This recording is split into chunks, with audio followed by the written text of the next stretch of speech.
Can you share with us what Alyssa's law is and how it came to be? And Alyssa's Law is a panic button. So it's a wearable panic button like this so that the teacher can wear it around their neck. And so it's predominantly used in medical emergencies. In your opinion, what is the biggest online threat facing students right now? The biggest is a lot of the trauma and mental health issues that the cyberbullying is causing. To post this picture, you need like 10 people to approve whether you should post a picture.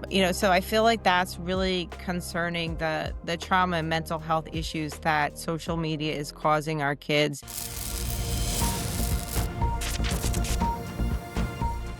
And welcome to another episode of the Tech Translator. My name is Melvin, and our guest today is a powerful voice on the front lines of technology and school safety, Lori Alhadeff. Lori is a member of the Broward County School Board, and after tragically losing her daughter Alyssa in a school shooting in 2018, Lori has co-founded the national nonprofit organization Make Our Schools Safe. Her advocacy led to the creation and passage of Alyssa's Law, which we'll get into here in just a little bit. We'll also dive into how technology can be central to school safety and also the difficult issue of school cell phone bans.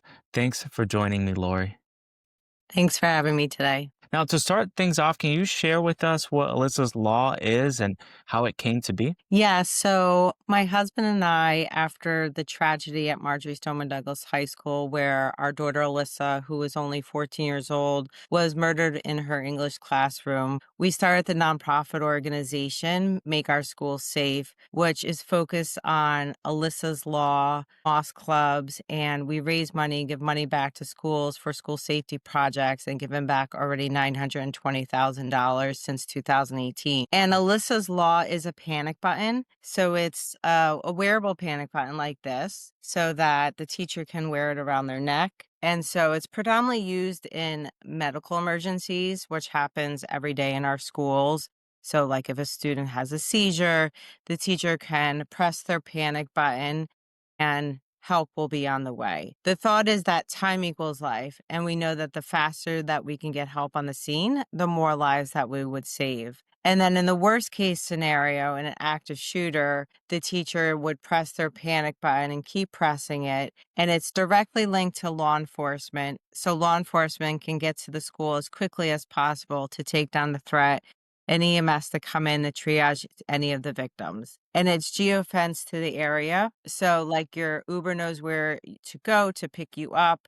This knows where this panic button is pressed. They could pull up the cameras within the school, get eyes on the scene, and then better direct their SROs of exactly where to go. And Alyssa's Law has been passed in 10 states now: New Jersey, New York, Texas, Tennessee, Oklahoma, Utah, Florida, Oregon, Washington, and Georgia. And our goal is to pass Alyssa's Law nationwide as a standard level of school safety protection in every school across the country so they can get help faster to help to save lives. Yeah, that's awesome. I'm hoping and I can see that being the case, hopefully, that more and more states jump on board. I mean, it just sounds like such a good idea and such a practical solution. One question I have is, how do you know, I guess when you press the panic button, you said it was also used for medical emergencies. So how does it differentiate between a medical emergency and then something like,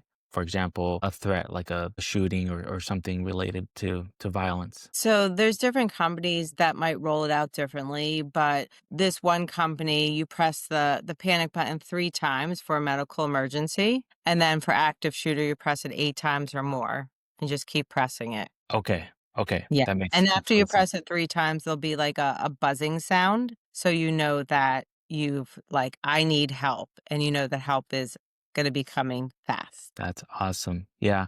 I remember in my English class, I think I was a sophomore in high school, this girl had a seizure in class and no one, including the teacher, knew what to do. And one of the students just carried her to the nurse, which then the nurse came in and explained to us like, hey, that was like, I get it. We all panicked and that was our immediate solution, but she kind of walked us through what to do if another student has a seizure, and it was just a learning experience for all of us. So something like this is just, I mean, it's so beneficial, and there's so much, like you said, time equals life. So Yeah, this helps. Yeah. it's so important. And, a teacher could be on the playground and a student can fall off the playground equipment and break their arm and they need to get EMS there faster. They could be on the football field. And so they're maybe not as close to the school nurse.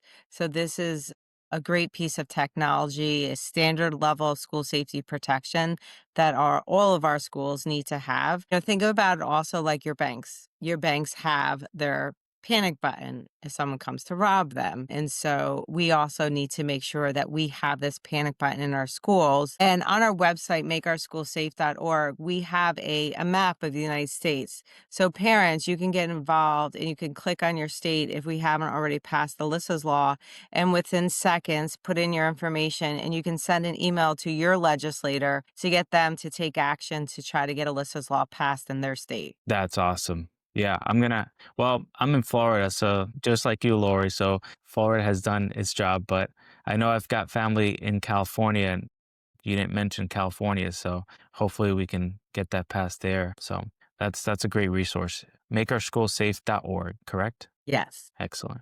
Okay. Now, I'm sure you've heard the feedback from parents. What are parents saying about Alyssa's law? Like, what kind of feedback are you hearing from parents? Parents are very happy that this layer of safety protection is in their schools. They send their kids to school. They expect that they're safe, and knowing that this panic button is in the classrooms, every teacher has their panic button in case there is some type of medical emergency or the worst active shooter. So this technology was used in the Appalachia shooting in Georgia. And a teacher saw the shooter walk onto campus and she started pressing her panic button, and that is why the 9 people that were shot, they ended up living because EMS was able to get there faster to triage those victims. Those 9 people lived because that panic button was used so quickly. And so I know that parents have a peace of mind, and also teachers and students feel safer knowing that their teacher has the ability to get help faster. Yeah. Yeah, absolutely. 100%. And you mentioned it before, even banks, like, banks have been using a similar technology for many years, and there's a reason, I think, why it's still being used today. And that speaks to its effectiveness and how practical it is. So this is definitely something that, like I said before, I think should be implemented in every school. I don't see why not. That's awesome. And what would you say, like, for a school who is implementing Alyssa's law, right? And the technology, what would you say is the key for schools to properly implement and also train the staff for these systems? Yeah, so training, training, training, training. That is really key because in a life-threatening emergency situation, your body goes into fight or flight. And so you go back to your training, that muscle memory. And so you want to be able to incorporate your panic button in your monthly drills so that when it needs to be used and it's a medical emergency, you know to press that button 3 times. And also, you obviously have to be wearing it. So just to keep that in mind. And when you wear it, you're also wearing it with your teacher ID. So that is part of your, kind of uniform.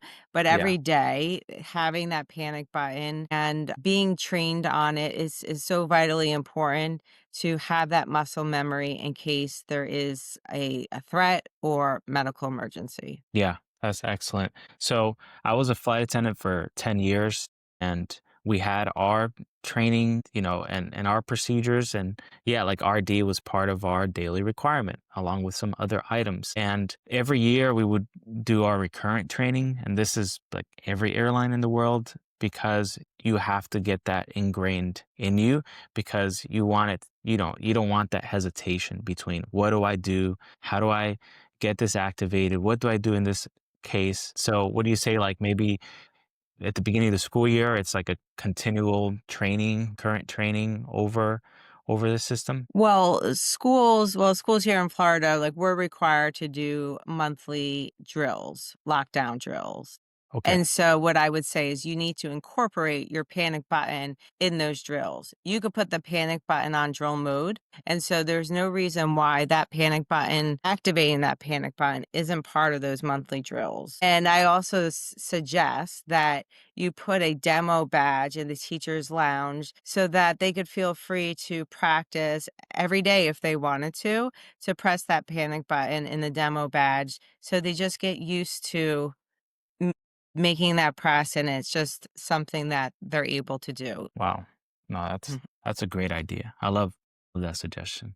I think that's very practical and useful for sure. Now, beyond the alarm, like, are there any other forms of technology schools are using that you know of or should be using for that matter for early detection? Like, for example, AI monitoring of threats or campus surveillance? Yeah, for sure. I mean, there's different technologies that can be incorporated into, like, to detect if the student is writing something that might be inappropriate, or they're searching for something that's a threatening, like if they're searching about school shootings, or they're writing like they want to kill themselves. So there's technology out there that can detect that and then alert the staff that this is happening. So I think that's really great as being able to figure out how we can be preventative and proactive before these threats happen.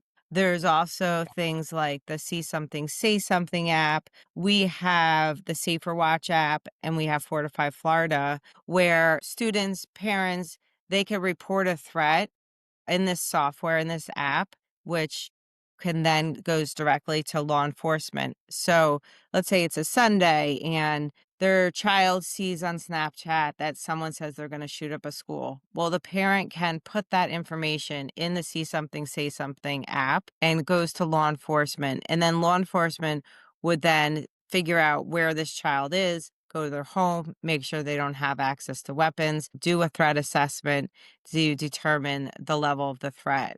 So the more proactive we could be, the better off we are. I know there's things like AI technology and cameras that is wonderful if it works correctly, meaning like if I have my water bottle, but that make sure that this is the water bottle and the AI is not thinking that this is a gun. So as Yeah, long as, especially it's mine is black. So, right, right. Technology is wonderful as long as it's done correctly. It's like, say someone's jumping a fence, that abnormal behavior, the AI cameras technology can detect and can box it, can alert our principals, and then we can send our SROs to see to make sure that it's not a threat, or if it is a threat. right. No, absolutely. Yeah. And, when you said like technology is great when it works, right? When it works for what it's meant to work for. But that brings up like a question that I have is like, where do you think the line should be drawn within or between necessary safety monitoring and then also student privacy? So I think that it's important that it's done respectfully. Student privacy is super important, but ultimately we want to make sure that our campuses are safe, and we want to make sure that we protect our kids and our kids come home alive. Number one Yes. important factor. So I think that technology helps us get ahead of possibly identifying the threat faster and taking down the threat faster, and that is the goal. Yeah. Unfortunately, school shootings are continuing to happen in our country. And so we have to be as prepared as possible, having those layers of safety protection in our schools so we help to keep our kids safe. And that is the goal, right? To keep our kids safe. Yeah, absolutely. 100%. I mean, we always, at Parent Protect, we give presentations and we talk to parents nationwide. And sometimes there are things that, parents put in place that children might think is an invasion of their privacy. But I always say lean with and start with the why. Why are we doing this? Ultimately it's because we want your mental health to be there, to be right. Your brain is still developing as a teenage or younger, right? Even early 20s, your brain is still in development. It's not fully pretty much fully developed until you're about 25. So your brain is still developing, and that's what we're trying to protect. We're trying to protect not just your physical health, of course, your physical safety, but also your mental health as well. And that's why this is put in place, because we want to do our best and we want to make sure that we're doing what needs to be done to keep you safe. And that's the goal at the end of the day, like you said, Lori. Now, Right. switching gears. So this is such a hot topic right now, in our country, the cell phone ban, right? It's kind of like top headline news, and it's a big debate. But your district and others in Florida, they've tightened restrictions on student phones, right? On cell phones. I wanted to ask you, how do you view the cell phone in the classroom? Is it a learning tool, a safety asset, or is it like a major source of distractions? So, first, I just want to say that in Florida, we have a state law that bans the cell phones in elementary school, middle school, and then in high school during classroom time. So, Okay. for me, the high school level, kids have what why would they be using their cell phone during classroom time? They basically might be using it to access the internet, which hopefully they have a laptop computer. So they would be able to use that laptop computer for that reason or research or whatever they need to use it for the class. A school provided one, right? Like a Chromebook? Right, a school provided one. I mean, some students bring their computer from home, Okay. but I think that what happens in the classroom time with the cell phones is that it does become a distraction. I mean, think about even as adults. I always say as adults, like, look at how much screen time you are on your cell phone a day. And Right. people are at like 6, 7, 8 hours a day. And it's crazy when you actually look at that. So there's other distractions. Like, so they're going to look at, oh, I got a text message from my mom. So now I got to look at that. Now I got to respond back to her. And then she's going to respond back to me, which Yeah. obviously that's important. So that kind of brings me to, well, when could possibly high school kids use their cell phones during the school day? So I believe they should be able to use it during lunchtime. And the law allows for them in Florida to use the cell phone during lunchtime. I think it's their time.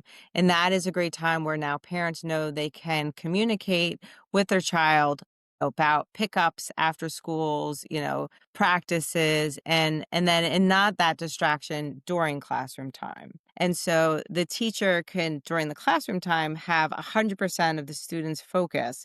We as adults have a problem regulating ourselves with our cell phones. I know I have a problem. I Yeah. do. I Yeah. admit to it. Yeah, and sometimes, well, 8.5 hours is what the average teen spends a day on their phones, on screens, outside of schoolwork or anything. It's just pure entertainment. It's 8.5 hours, social media, texting, and all that. And I know even for me, like I'll go to check my phone for something, and then immediately I'll see like a notification from something else that just kind of like now that's in my head, and now Mhm. I'm distracted. I might find myself checking that first outside of my intention. And then I'm like, oh, wait, this is what I was trying to do. And it happens so fast. And it's designed that way too. Right.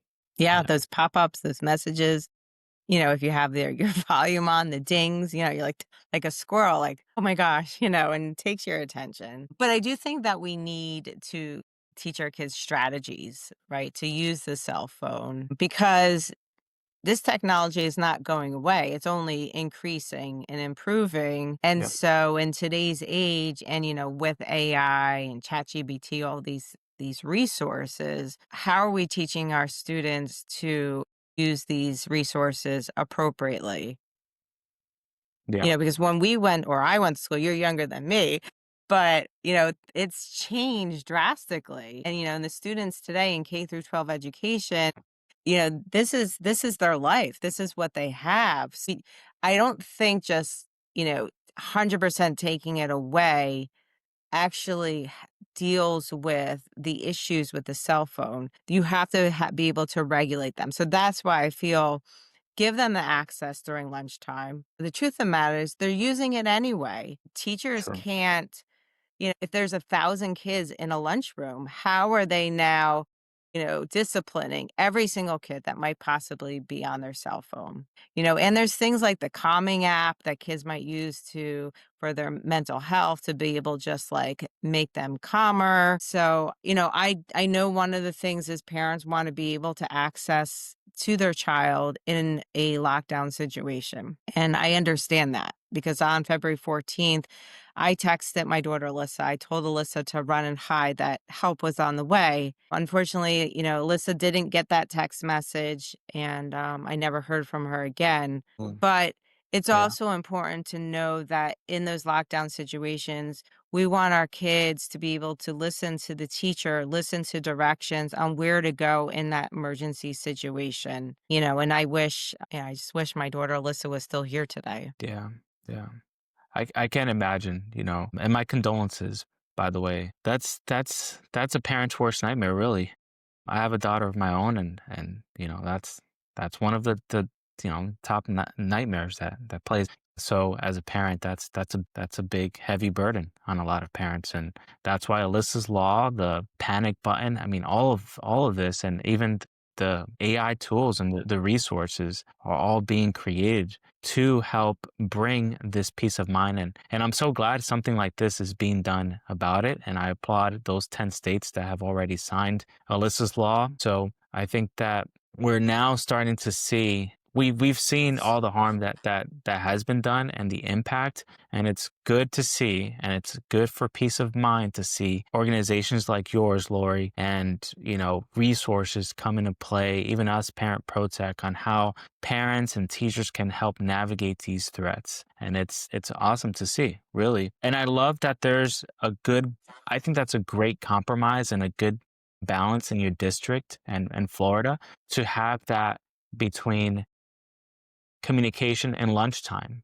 right? Like you are able to have your cell phones during lunchtime. And I think that's a good mirror to your career, right? Like, you can't prepare for life and then have access to your phone all throughout school and think that's how life is going to be. Like when you get into the workforce, things are going to be like that. You're not going to be able to check, your social media or communicate with your friends and family all the time, and whenever you feel like it. So I think that's also good that it's done that way. And then So also, so just this our school board, the Broward County School Board, we still have to vote on that having uh, access to lunchtime, okay, but it's coming up for a vote. So right now it's technically banned bell to bell. okay, I see.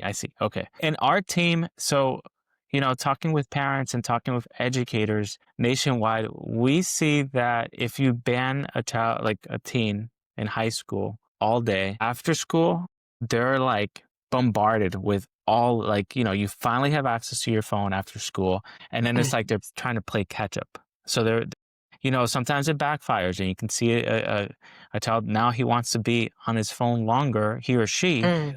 because they're catching up with all of the missed notifications and all of the missed media that they didn't have access to during the day and people that they weren't able to communicate with. And so we've seen that, kind of Wow, backfire on that, that's so an interesting point. yeah. And so we've seen that, and I'm like, I think that's a great compromise to have them have access to the phones during lunch. So Thank that's you.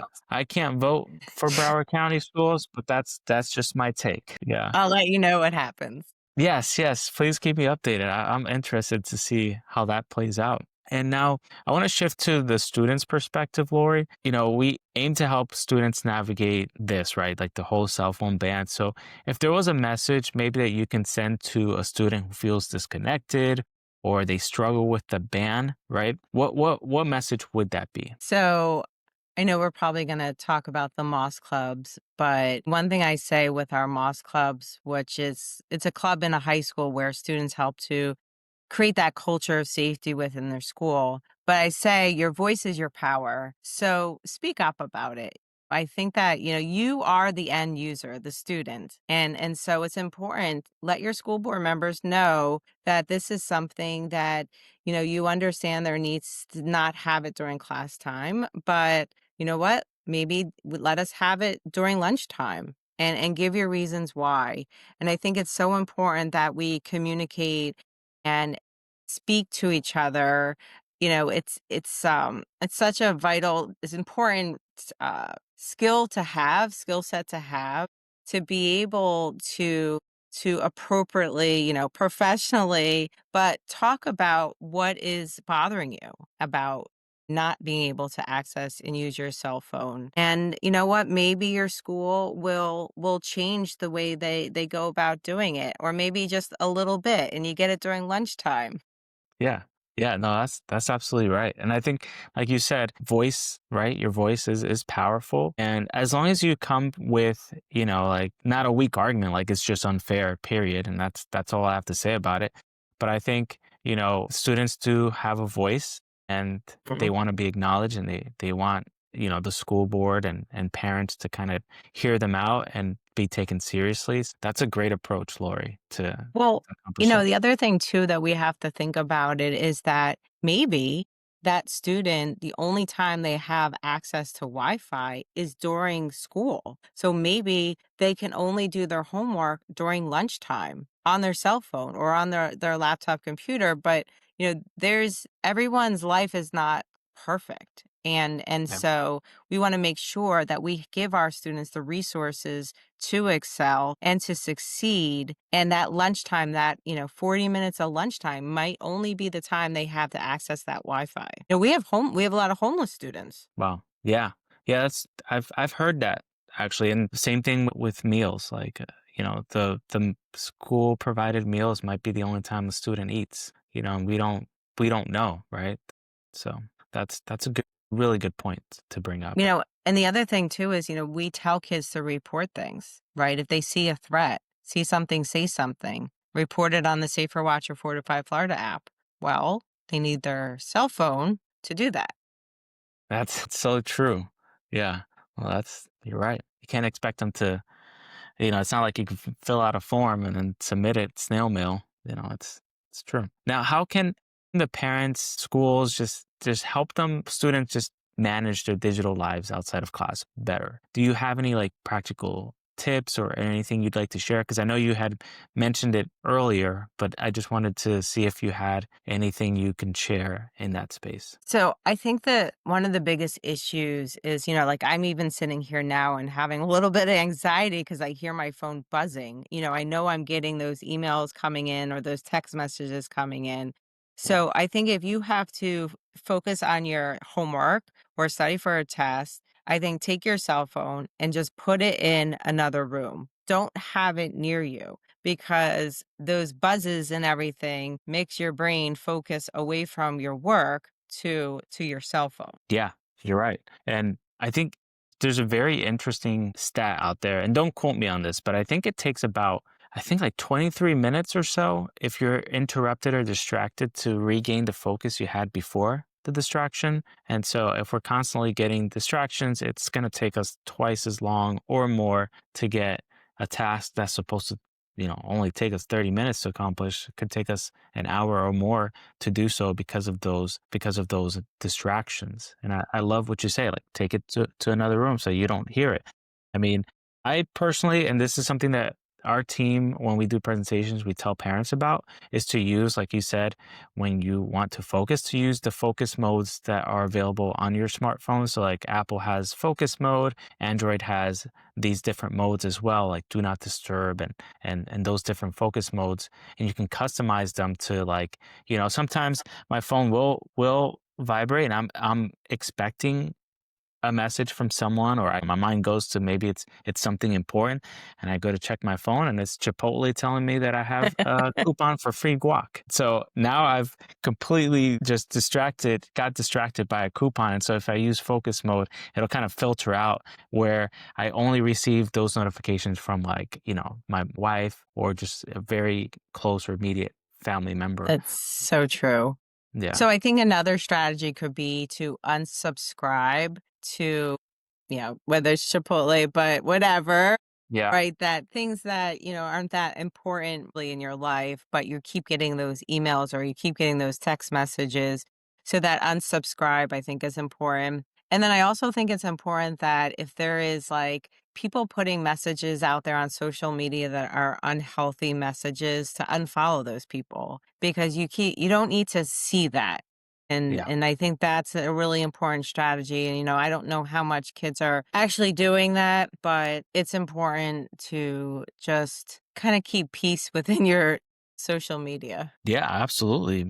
Such good advice and actually advice that especially 2020, I've taken myself, just mute accounts that I knew were just like, it was already a crazy era or, period in this country, in the world, really. And there was just so much negativity. And I was just like, you know what? I'm gonna, take myself. If you don't take yourself off social media completely, at least mute those accounts and do like an audit, I guess, and figure out which accounts are triggering depression or anxiety, and then just kind of like mute those accounts. And I think that's really important and actually pretty wise. So thanks for sharing that.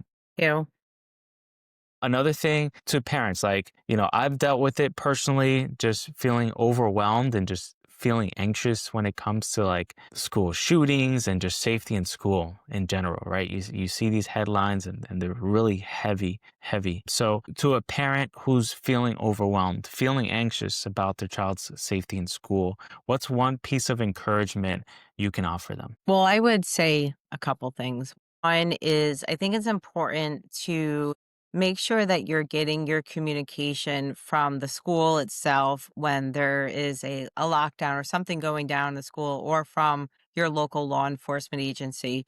Because a lot of times what happens is somebody will go on Facebook and be like, what's going down at MSD? I see helicopters. And that creates a lot of trauma and anxiety. And so getting the information from the school is so important. And the school is going to communicate it as quickly as possible to parents to know that their kids are safe. So that's one. Two, as I would say, is get involved with your school's PTO, SACSAFs, know what's on your school board agendas, know that you can be a public speaker and know that you can make an impact and then make a difference and have a voice for a change. If you think something is unsafe at your school, well, speak up about it. Let your principal know. Have those conversations. I always say like if you are complacent and that becomes a problem, you can make even one person can make an impact and make a difference. Your voice is your power.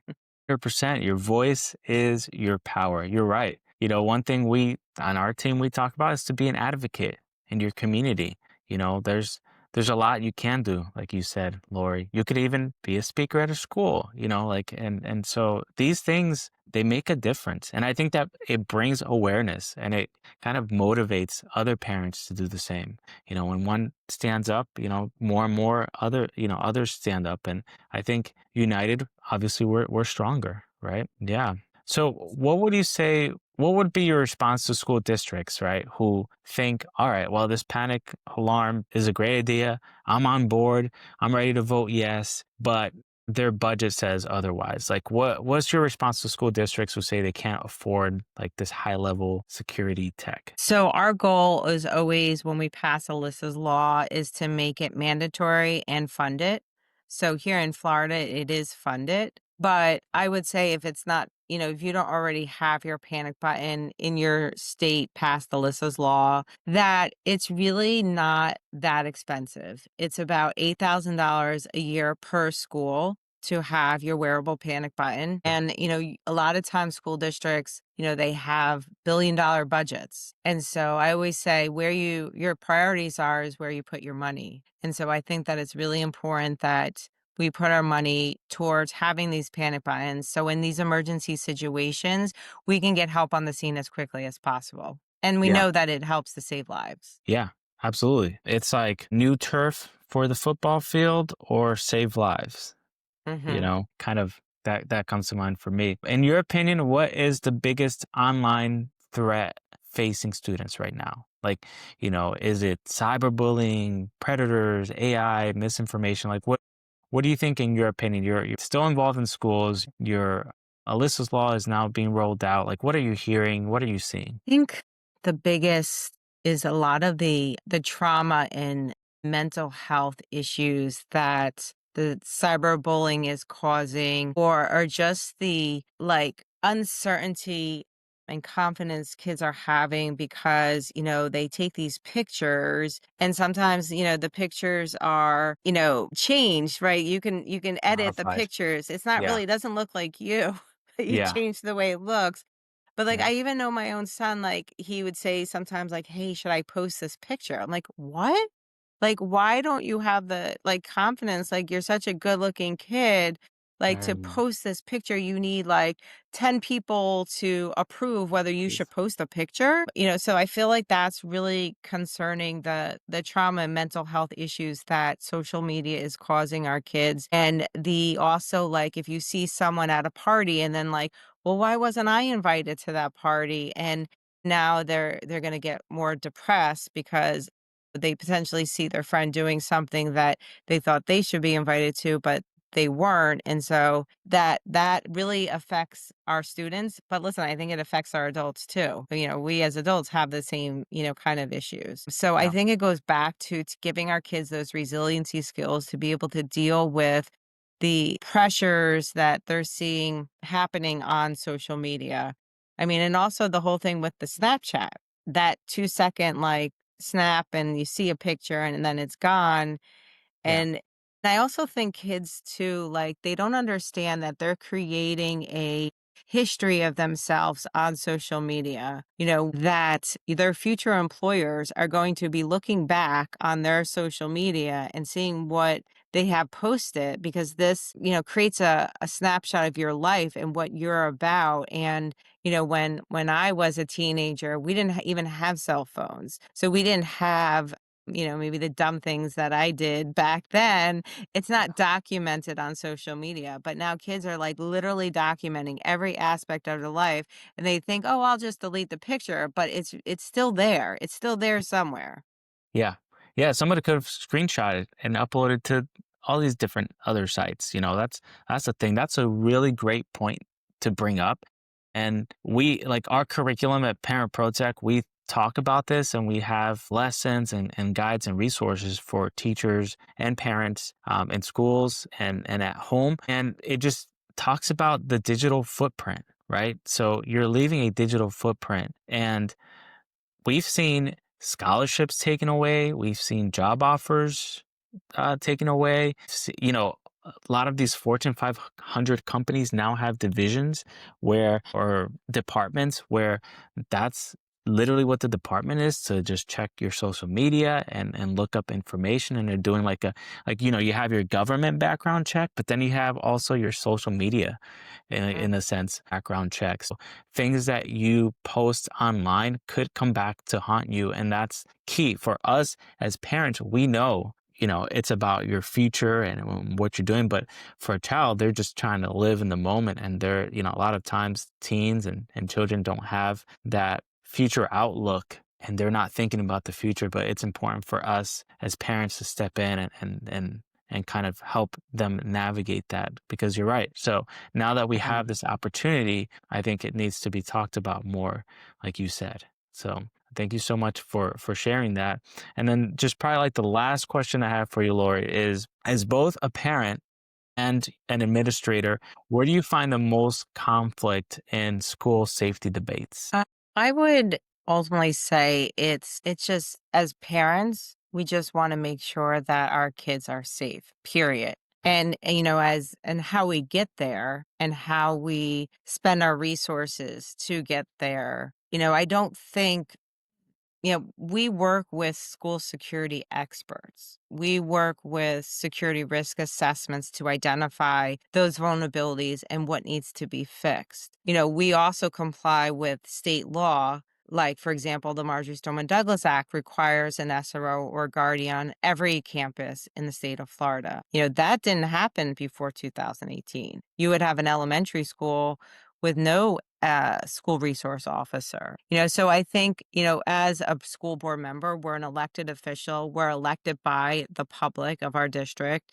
And so they're entrusting us to make good decisions based on facts, based on expert opinions to identify what those school safety measures are that we need to place in our schools, properly use taxpayer money to fund those school security improvements. And I think that it's a collaboration and it's a relationship, and how we get there is working together to make the schools as safe as possible. Yeah. Thank you so much. Yeah, and I really thank you so much for your time. And I thank you for all the wisdom you shared. And I think a lot of clarity you brought, not just to me, but also to all of our listeners who had questions and have questions before joining this podcast. I think you've answered a lot of those questions that we've had. And so now it's time for, us as parents to be advocates in our communities, and then hopefully our teachers as well to be advocates in schools. And I'm rooting for 50 states, all 50 states to incorporate Alyssa's law. Let's go. Let's not delay this any longer, because this is definitely something vital and super important. And like you said, time equals life. So outside of makeourschoolsafe.org, I believe is the website, correct? Yes, correct. Outside of that, where could we learn more about Make Our School Safe, the progress that you're making as Alyssa's Law gets more and more exposure and application? So where could we find more about Make Our School Safe, and about you, Lori, if you want to share Yeah, any? for sure. So I would just say go to makeourschoolsafe.org. We have school safety tips, how to start a moss club in your school, and Alyssa's Law, and how to advocate for Alyssa's Law, and to join the school safety movement. And also on Instagram, you can follow us at Make Our School Safe. Excellent. Okay. Thank you so much for sharing that. Thank you for your time, Lori. And thank you for our audience who took the time to listen to this episode. I hope that it served as a great resource for you, and a great motivator to, like I said before, be an advocate in your community. So thanks again, Lori. Thank you so much.